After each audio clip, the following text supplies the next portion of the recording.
Өткөндө мен ушундай бир сунуш угуп калдым да. Мектеп окуучуларына жанагындай интернетке же болбосо видеолорду көргөнгө ыңгайлуу болгон жанагындай смартфон сыяктуу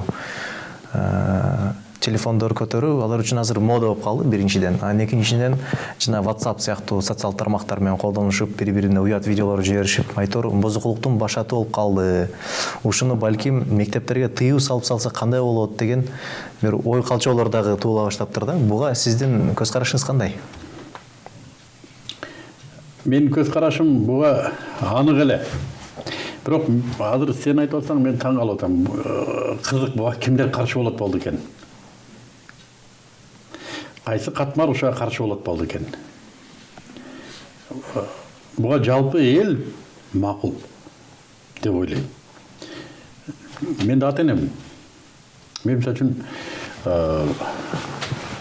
кичинекейлериме телефон карматпайм. Албетте кооптонобуз мектепке кеткенде каякта жүрөт экен дейбиз, бирок узатып өзү сапар алып өзү тап келеди. Аялыбыз эмне кылып отурат үйдө? Иштейт. Биз иштейли, ал ошол ишти кылсын. Балдарды тарбияласын. Биз ошого айлык төлөйлү аялыбызга. Адал оокат берип, мен айткандай кылып тарбияла балам, мен сага тарбиячы катары айлык төлөйм деп иштетели жубайларыбызды. Телефондун кереги жок. Телефон чындыгында бүгүнкү күндө мурда телевизор ата-энеден айырып койду дедик эле. Бүгүн телевизорду алып кетти, бүгүн телефон айырып койду. Атаны көргөнү 7 бала келет экен, 7 жерде телефон чукулап отурат дейт.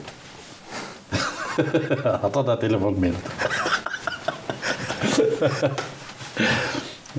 Бул эми бир ушундай бир оору болду да телефон деген.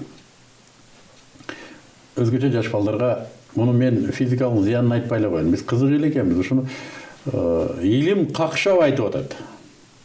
Алдагы телефондон чыккан толкундун зыяны 1,5-2 метр диаметрде адамда денесинде гормоналдык деңгээлге чейин өзгөрүүлөргө түрткү берет дейт. Ушуну билебиз. Зыян экенин. Жүрөккө, кан тамырларга, бөйрөккө, мээнин иштешине, жанагы амплитудаларына тоскоолдук кылат экен, термелүүлөрүнө. Мээ термелүү менен иштейт да. Ушуну билебиз.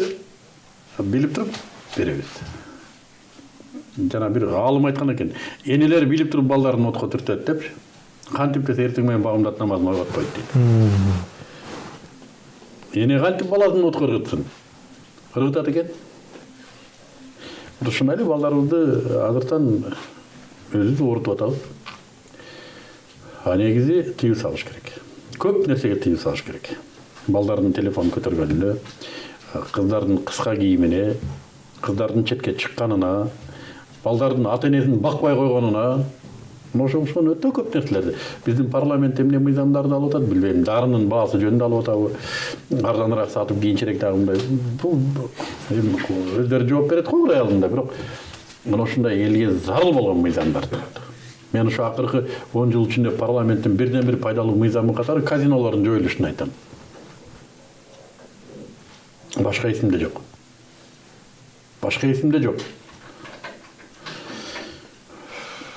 Ким каршы болот болду экен бул мыйзамга?